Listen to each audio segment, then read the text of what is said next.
Trigger warning. In this YouTube video, we will be discussing some sensitive topics. If you feel triggered by any of these topics, feel free to watch any of my other YouTube videos. Please know I am not a professional in any of these topics. These are very serious conversations that I have no interest in making more serious or creating hostile, angry environments for these issues. I am only here to do my best in creating entertainment and making harder topics a bit lighter. Viewer discretion is advised. Alright, we'll be talking about a lot of asshole. No, actually, I don't like how I said that. Welcome! Take a seat, grab a drink for some spit takes. I watched the Ruby Franke documentary, so you don't have to. Seriously, it was a tough watch.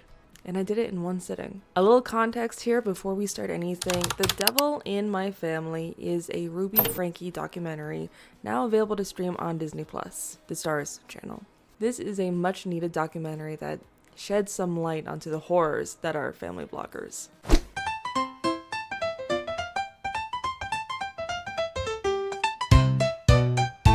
It follows the story of the old YouTube channel 8 Passengers, an all-American, picture-perfect family living in a very Mormon community. The parents were raised Mormon, and that's actually how they met, in like Mormon college or something, which is the first episode. Now, like I said, the parents met in a Mormon college, and apparently Ruby was like the it girl of this college. Every boy wanted her, so the father, Kevin, actually snuck into her room, found a notebook. I won't lie, and I won't judge. I bet you anything, majority of girls out there have had or do have a boy list. We've all made one. Have you not seen Practical Magic? Us girls get really witchy when it comes to manifesting our future husband. Ruby just kind of took it a step too far. I'm gonna call this list the first sign of crazy. Because not only did she have columns of traits that she wanted her future husband to have, normal, but she also wrote down every eligible boy's name and filled in the traits that they have that aligned with her list. A little crazy, just a little. It's passable. We can chalk it up to being...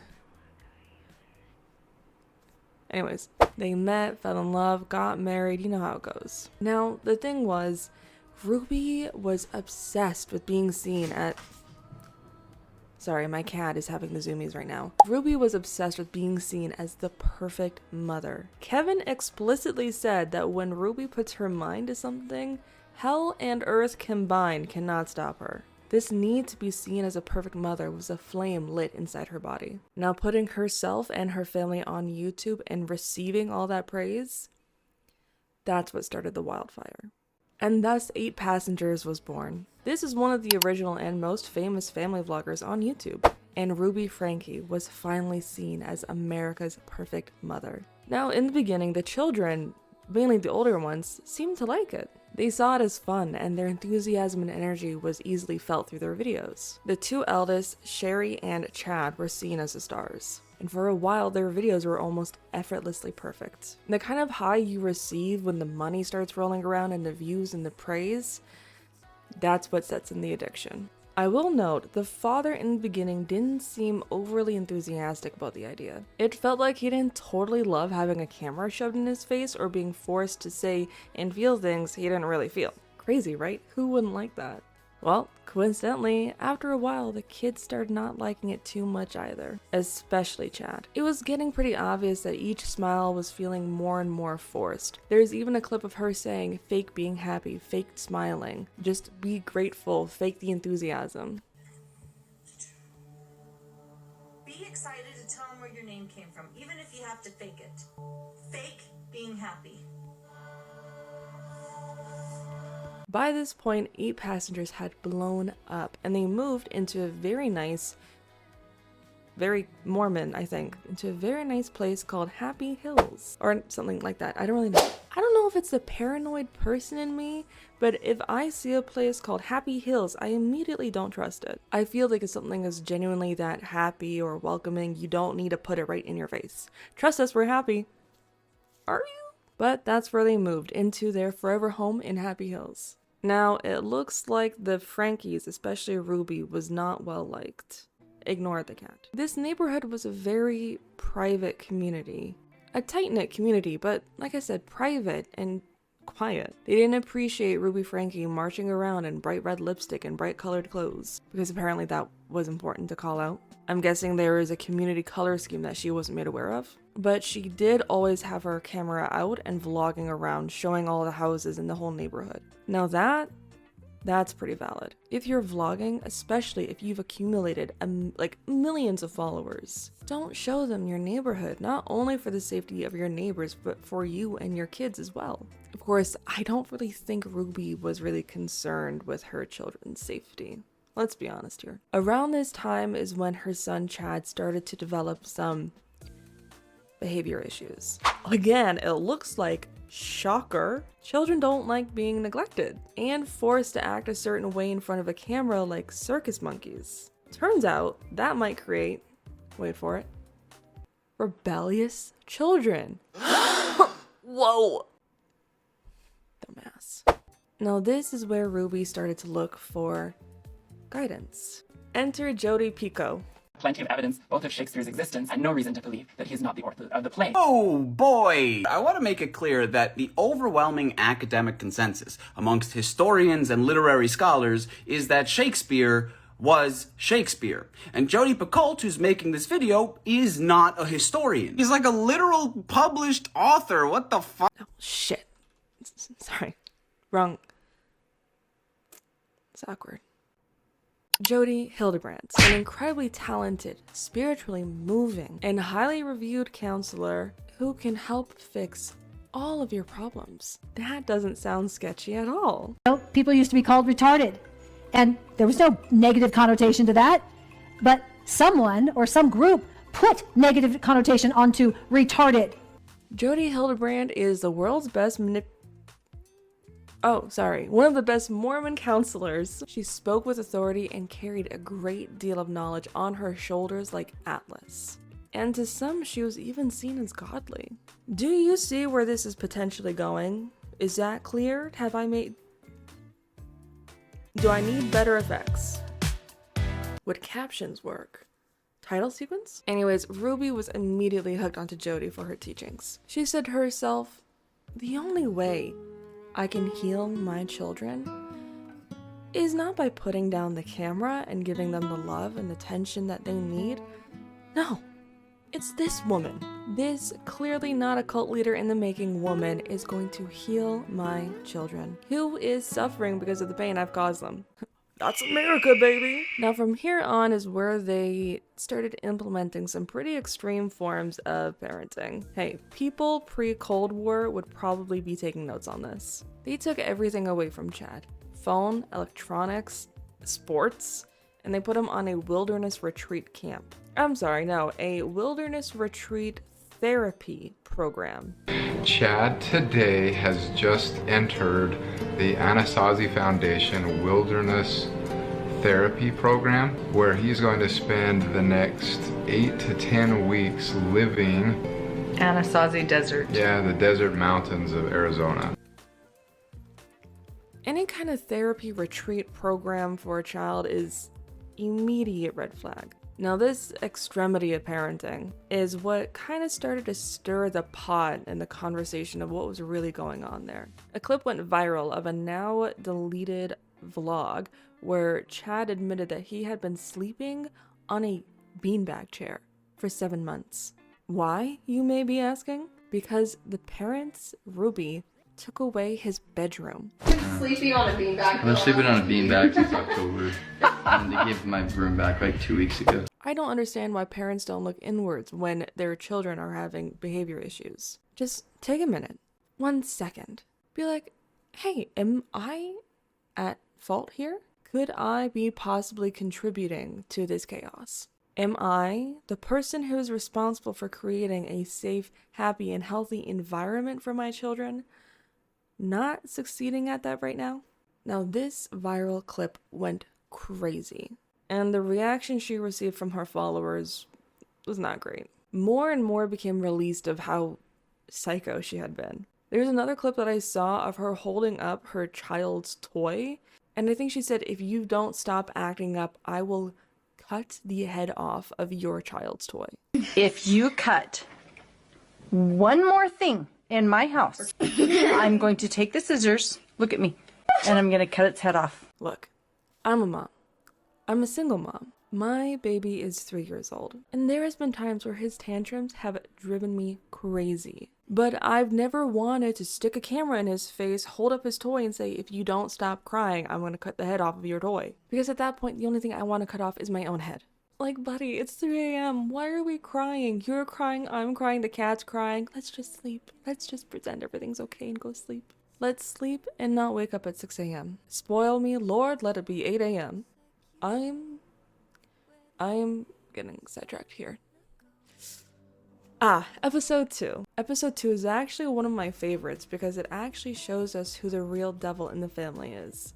Spoiler alert, I don't think it's Ruby. Not saying Ruby wasn't devilish, but I don't think she was a mastermind. She was more like second in command. Like the Orokai in Fellowship of the Ring that had that weird intimate moment with Saruman with the... You know what I mean? That guy? That's Ruby. Episode 2, we learned more about Jodi, not Pico. Because at this point, all hell had broken loose under 8 passengers. Their comments were filled with hate and loathing for Ruby. Honestly, I don't want to say it was all valid and justified, but if the shoe fits. Now at this point, Ruby had convinced her whole family that the world just wasn't ready for their kind of godliness and they were trying to tear each other apart. And that they were evil and not ready for the true teachings of God and all that stuff. Totally not toxic excuse for what was going on. Well, you have millions of people in your comments saying that your mother is crazy and abusing you? And that one person that they're accusing of is telling you it's not true? Yeah. But of course, their family at the time, including the father, believed her. As much as we would all like to say that we wouldn't believe such crazy things, it's completely different when it comes from somebody that you love. Now, this is kind of where things start to shift a little bit. I say shift, but this entire story is like moments before the Titanic sank. Now, the shift really starts to happen when Jodi and Ruby team up and start this new program called Connections. This is a platform you can join and all of your struggles, all of your problems, they'll be solved. Because that's all it takes, apparently. After centuries of humans struggling, God finally gave us the simple answer. Connections. Connection? Anyways. They showed clips of the gatherings of this Connections program, and from what I could see, it was mainly just white Mormon women. This is where Jodi spoke about their religion and overcoming and man-hating a little bit.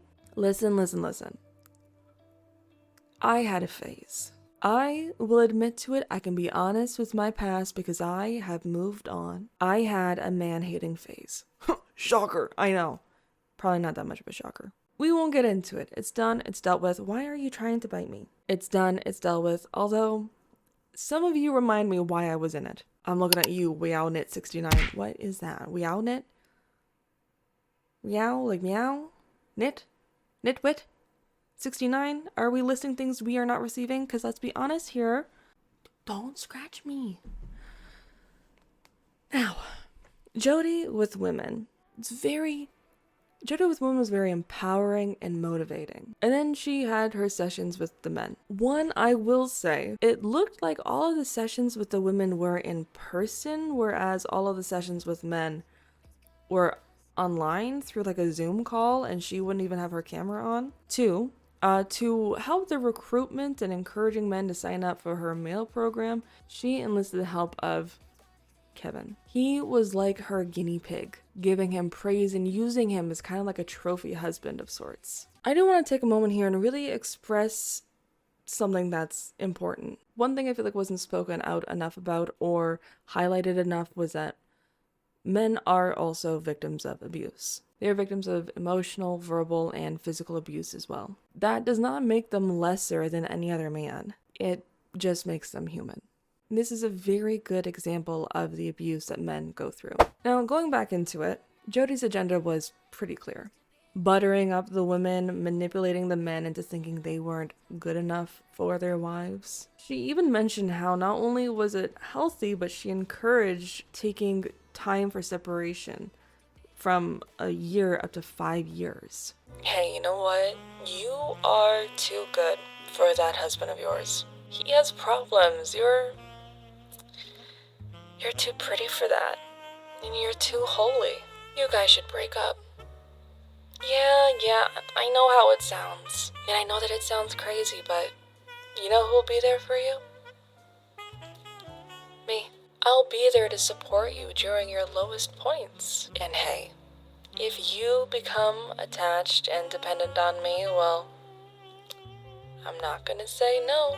Joda's really giving off vibes of that one guy in high school who's like, where's my hug at? You know what I mean? You're too good for your boyfriend. If only you had a friend who really cared about you and treated you the way that you deserve to be treated. I don't know if you know anybody like that. Jodi is not a vessel of God. Jodi is a direct vessel of a pick-me. I don't think you get more confidence as a lesbian than convincing a bunch of married women to leave their husbands for you. I'd feel pretty good about myself if I were in her situation, I'm just saying. And thus, a cult was born. An alleged, not a fact. At this point, allegations were coming out about Jodi. She was a phony, she ruined my marriage, blah blah blah. And who did she come running to? The good old Frankies. And they took her in like good little cult followers. Oh, friends, sorry. Good friends. Best friends. Obedient friends. So they kicked out their oldest daughter, Shari, and Jodi took her room. Now, the clips I saw from Jodi stating, number one, I don't know why those clips exist. I don't understand the context as to why they exist. But I've seen more convincing acting in Scary Movie 2. Shut up, you worthless piece of shit. They were saying she was possessed, she couldn't sleep, she was speaking in different voices. And who was to blame for that? The children. And the husband. They tag teamed it. And then soon enough, Ruby was spending her nights sleeping with Jodi. I'm not gonna say what kind of sleeping because that was not clarified. To sum it up, the oldest daughter Shari was disowned and the eldest son Chad was made to feel like he was at fault too, so he also left. And was that enough? No, because Jodi had to convince Ruby that her youngest children were possessed, and that's why Jodi was acting all crazy and strange and unusual, other than just being born that way and not knowing what moisturizer was. So to teach them a lesson, come Christmas time, none of the younger siblings got presents, only the eldest got presents. I don't care if you celebrate Christmas or not, that's just cruel. Being the youngest and having to watch your older siblings open all the gifts while you sit there with nothing, devastating. And to make it even better, Jodi was getting increasingly more and more frustrated with Kevin. Instead of being the trophy husband, he was the blueprint on what not to do. He was being shamed in front of his peers, his wife, his children. He was forced to leave. And all Kevin said was, okay. Him saying goodbye to his children, which I will not be sharing because that is just heartbreaking, was photographed by Ruby, and she was smiling while she was taking the photos. Now it was just Jodi, Ruby, and the kids. We move on to episode 3. This was the hardest one to watch, especially as a parent myself. Just really hard. The entanglement between Jodi and Ruby just became thicker and thicker to the point where they kind of didn't acknowledge anything but themselves. Except their little program that they started called Moms of Truth, which was just more manipulation and... ugh. And days would go where the children were left completely home alone.